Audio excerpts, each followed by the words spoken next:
بسم اللہ الرحمن الرحیم۔ شروع اللہ کے نام سے جو بڑا مہربان نہایت رحم والا ہے۔ لم يكن الذين كفروا من أهل الكتاب والمشركين منفكين حتى تأتيهم البينة۔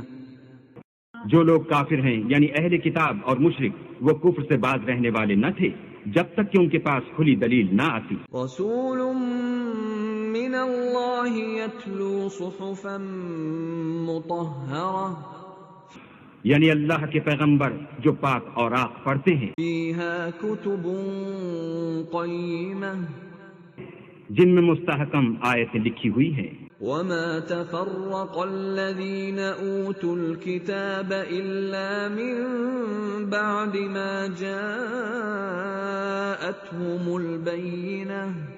اور اہل کتاب جو متفرق و مختلف ہوئے ہیں تو دلیل واضح کے آنے کے بعد ہوئے ہیں۔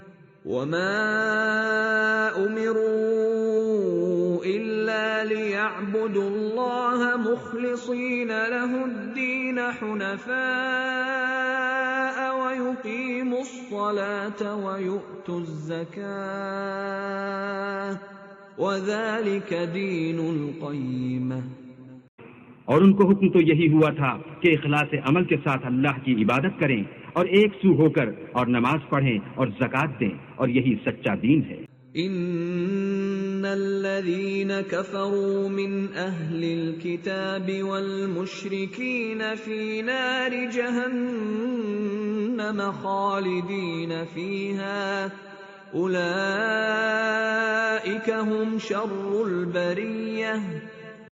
جو لوگ کافر ہیں یعنی اہل کتاب اور مشرک وہ دوزخ کی آگ میں پڑیں گے اور ہمیشہ اس میں رہیں گے، یہ لوگ سب مخلوق سے بدتر ہیں۔ ان الذين آمنوا وعملوا الصالحات اولئك هم خير البرية۔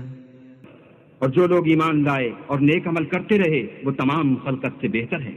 جزاؤهم عند ربهم جنات عدن تجري من تحتها الأنهار خالدين فيها أبدا رضي الله عنهم ورضوا عنه ذلك لمن خشي ربه۔ ان کا صلہ ان کے پروردگار کے ہاں ہمیشہ رہنے کے باغ ہیں جن کے نیچے نہریں بہ رہی ہیں، ابد الآباد ان میں رہیں گے، اللہ ان سے خوش اور وہ اس سے خوش، یہ صلہ اس کے لیے ہے جو اپنے پروردگار سے